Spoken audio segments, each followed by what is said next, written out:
And welcome in. News Talk 970 WMAY, Bishop on air. In my daytime deal after I get out of here, I go over and I work with the Illinois News Network and cover the state General Assembly.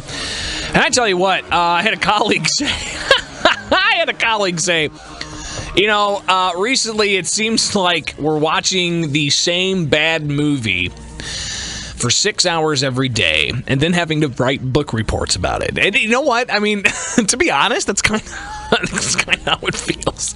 But anyways, my work with the Illinois News Network, of course, keeps me plugged into seeing what's going on in the state of Illinois. And one thing that has been going on in the state of Illinois is this back and forth between a conversation of out-migration and what's the real cause of that out-migration. Now, somebody who's been out front in reporting on this out-migration, the Director of Jobs and Growth for the Illinois Policy Institute. In full disclosure, the Illinois News Network is a service of the Illinois Policy Institute. But joining us right now, Michael Lucci, the Director of Jobs and Growth. Michael, you've been keeping an eye on these numbers for at least, 6 months to a year, if not longer.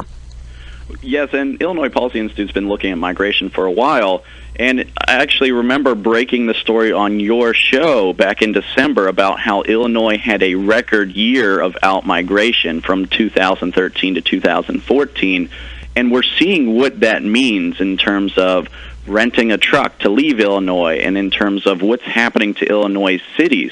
But I remember that about 6 months ago we talked on air, and it was the first time that we had spoken publicly about how Illinois had an all-time record loss of 95,000 people to other states. So that's when you take the people who leave Illinois and then you count the people who enter Illinois.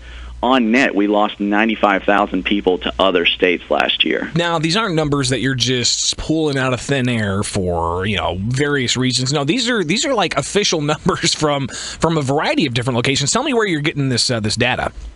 This data, the leading data is from the United States Census Bureau, so it is from our own government.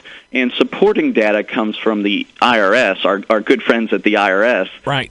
Because what they do is they see where you filed taxes this year, and as we all know, they're very keen to make sure we file taxes next year. And they see where you filed taxes next year. So if you filed this year in Illinois and then you filed next year in Indiana, they report that as a migratory move from the state of Illinois to the state of Indiana. Michael Lucci joins us, the Illinois Policy Institute's Director of Jobs and Growth. So compared to other states, and in particular other states that surround Illinois, how do we shape out with the out-migration issue?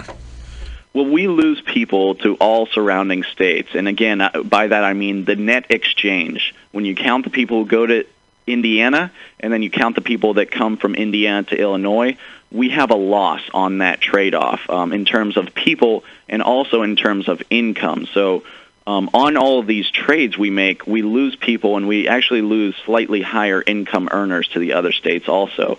So it's not a good trade. It's not we're sending a revenue stream and a tax stream to other states surrounding us, and ultimately to 49 of the other 50 states in the United States. We're losing people and we're losing income to those places. Now, I want to talk about cities in particular coming up, but we've already addressed where you're getting some of the numbers here from the Census Bureau, from the Internal Revenue Service, but also we get moving companies from time to time releasing pretty fascinating reports, and U-Haul just released a report not too long ago.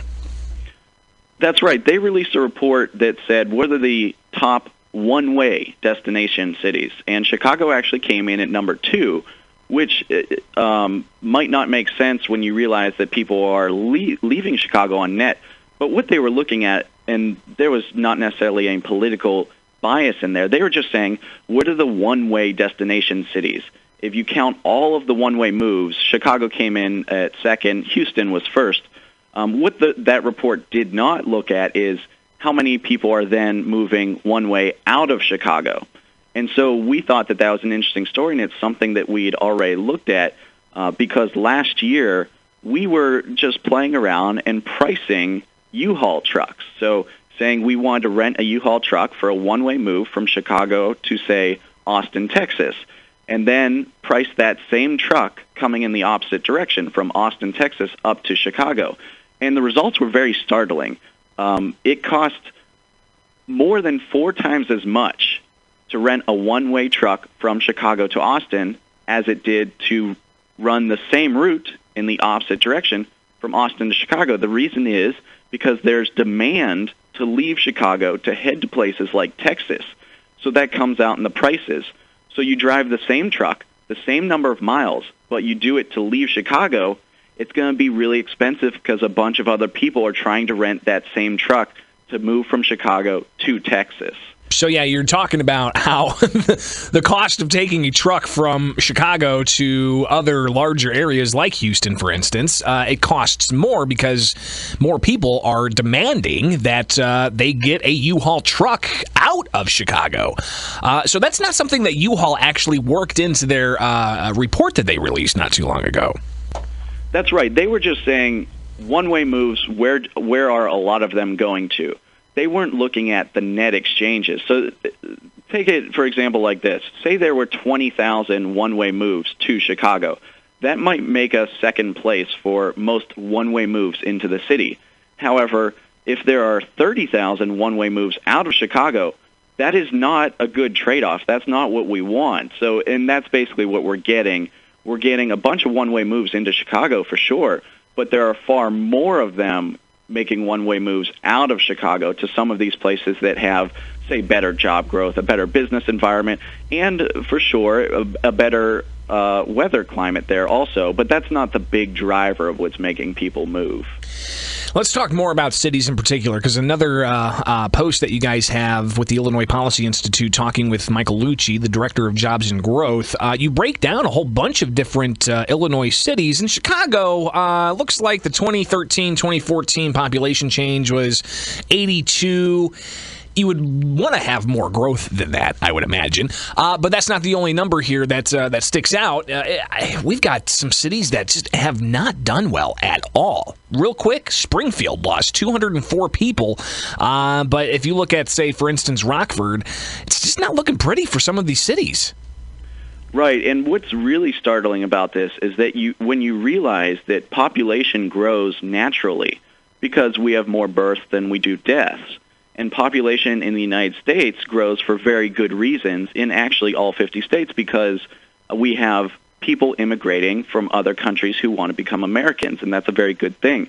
So we have those two big, powerful forces driving up our population, but then for the cities in Illinois, their populations are actually shrinking. Despite the natural growth, despite the immigration gains, our population is shrinking because so many Illinoisans are packing up and leaving these cities to go to other states. So when you say that Springfield, their population shrank by about 200, that's true, but it actually understates the problem because Springfield has natural population growth that is offset by so many people packing up and getting out of the city. And it really does speak to the question, why? Why are people moving? Michael, can you stay with me for about another 5 to 10 minutes?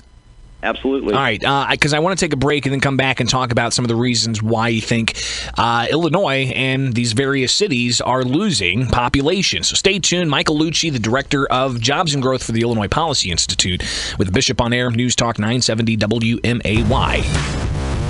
All right, welcome back. Bishop on Air, News Talk 970 WMAY. I'm talking with Michael Lucci, the Director of Jobs and Growth at the Illinois Policy Institute. And Illinois seems to be hemorrhaging jobs. It's not just the entire state, it's various areas of the state, like, for instance, Decatur.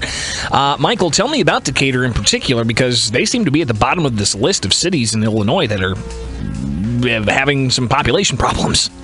Absolutely. I was actually in Decatur yesterday, and I'll tell you, the leaders there are fighting to make Decatur a better place, to take care of their own problems, but they face massive headwinds. The headwinds I'm most concerned about are the problems coming out of Springfield. So, as you referenced, Decatur actually just came in third from last on a national list of city growth. So out of 750 cities, Decatur was third to last on population growth in the entire United States for cities of this size. And it's because they're facing the worst industrial policies in the Midwest. It's an industrial city that was built on the blue-collar jobs, Archer Daniel Midland, Tate and Lyle, the Staley companies back then. It was built on the blue-collar jobs, the Caterpillars, and those are the companies that are hardest hit by policies in the state of Illinois.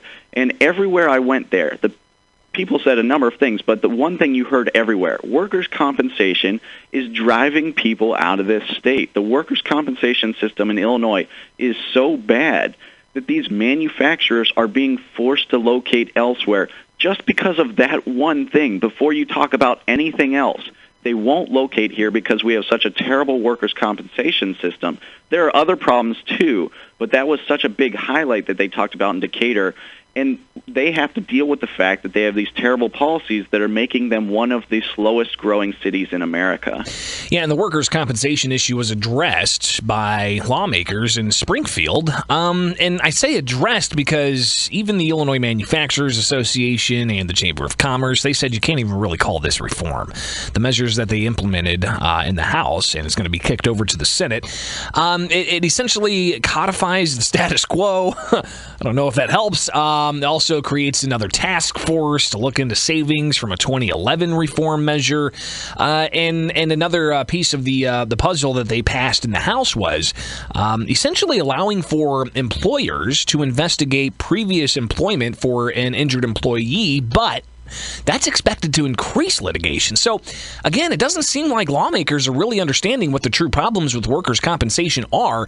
Michael Lucci, what are the problems with workers' compensation in the state? Well, the big problem is that we don't have a standard of causation. So what that basically means is if a worker, has an injury on the job, and the job is 1% responsible for that injury, the employer has to pay 100% of the costs.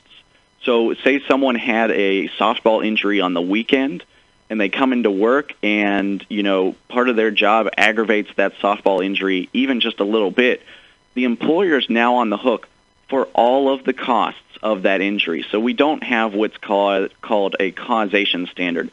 But if you want to look at it at a broader perspective, in the perspective of politics and the perspective of Springfield and the people who passed the sham legislation you just referred to, the problem is that we have a system that maximizes the benefits to trial lawyers and minimizes the benefits to both workers and employers. So we have a system where trial lawyers are able to treat businesses like piñatas and constantly hit them up for rewards that they're able to pull out of this very messy system.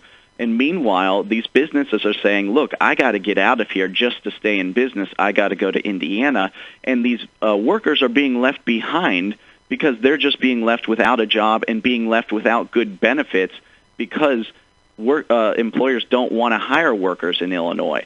So we have a system that's rigged to the benefit of the trial lawyers who support our speaker and support legislative leaders in Illinois, and it's at the expense of good-paying, blue-collar, middle-class jobs and the industries, the Caterpillars, the ADMs that we grew here but are now being forced to grow elsewhere if they want to stay in business.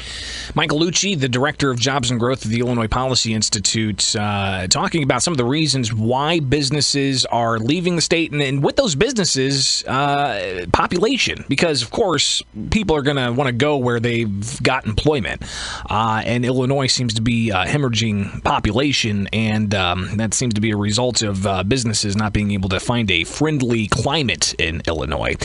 Something else, too, and Michael, I'm going to play a clip from yesterday. Governor Bruce Rauner talking about some of the things that he wants local communities to have more control over, and this is from yesterday at the governor's mansion. What gets bid? How is competitive bidding done? What are the costs inside their local government? The governments belong to the local voters and the taxpayers. They don't belong to the special interest groups that work for the government or that are inside government. The governments have got to be responsive and owned by local voters and local taxpayers. That's what our bill does.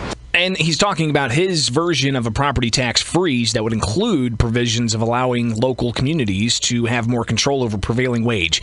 Prevailing wage and these types of agreements, they're not just for government workers, they're also for contractors, private contractors that get hired on by the government. Is this something else that just increases costs in general for not just the government, but also maybe for another a developer looking to develop, say, downtown Springfield, a housing development, for instance? This massively increased costs. So let me give you some examples of what prevailing wage does for construction projects. prevailing wage is applied to any construction project that receives any public funding. And that's a lot of construction, because a lot of construction is a matter of infrastructure. But in the prevailing wage, think of it as a minimum wage for construction workers. However, this minimum wage is in the six figures for construction workers. So we looked at this at the Illinois Policy Institute.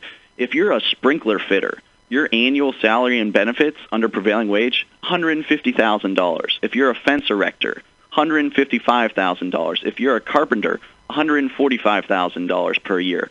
If you're a truck driver, $91,000 per year. A painter, $125,000 per year. So where in the world can a painter get $125,000 a year to paint the side of a house other than in Illinois under prevailing wage? The result of this is that we have the best paid construction workers in the entire United States.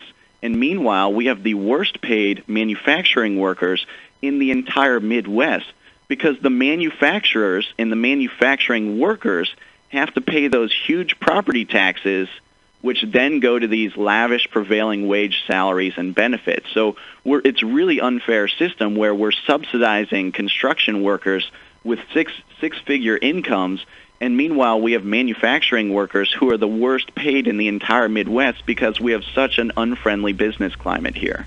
Michael Lucci, Director of Jobs and Growth for the Illinois Policy Institute. Looking at this prevailing wage deal makes me reconsider why I chose to get into radio. Sprinkler fitter for $146,000. Holy cow!